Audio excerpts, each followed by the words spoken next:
European union ने एक EU डिसइंफो lab के इंकशाफात और रिपोर्ट शाया की है, जिसको इंडियन क्रॉनिकल के नाम से दुनिया में आज जिसका जिक्र हो रहा है।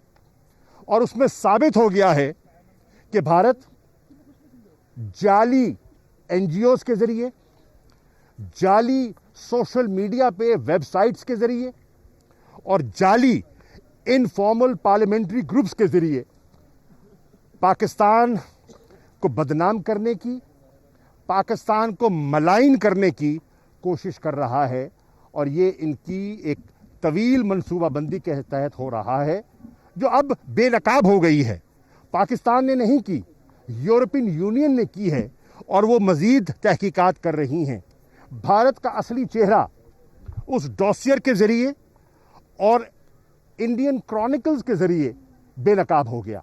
मैं अबू धाबी में था जब मेरी गुफ्तगू हुई और नई इतलात मुझे मौसूल हुई, तो मैंने फिलफौर मौका ज़ाय किए बग़ैर वहीं अबू धाबी में एक प्रेस कॉन्फ्रेंस की, जिसमें इंटरनेशनल मीडिया मौजूद था।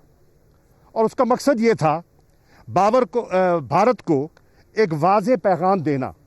और भारत को वाज़ेह पैगाम ये था कि जो आप करना चाह रहे हैं, सर्जिकल स्ट्राइक और किसी फॉल्स फ्लैग ऑपरेशन के बहाना जो आप तलाश कर रहे हैं, हमारे इल्म में है।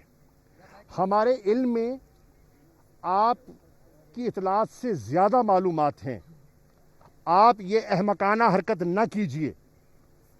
अगर आपने कोई ऐसी हरकत की तो हम बाखबर भी हैं और हम उसका फिलफौर और मौसर जवाब देने की अहलियत भी रखते हैं। और अगर अफ़गानिस्तान का अमल मुतासर होता है और इस खित्ते की पीस एंड सिक्योरिटी मुतासर होती है, तो उसका ज़िम्मेदार भारत होगा, क्योंकि पाकिस्तान की पॉलिसी अमन और इस्तेहकाम की है।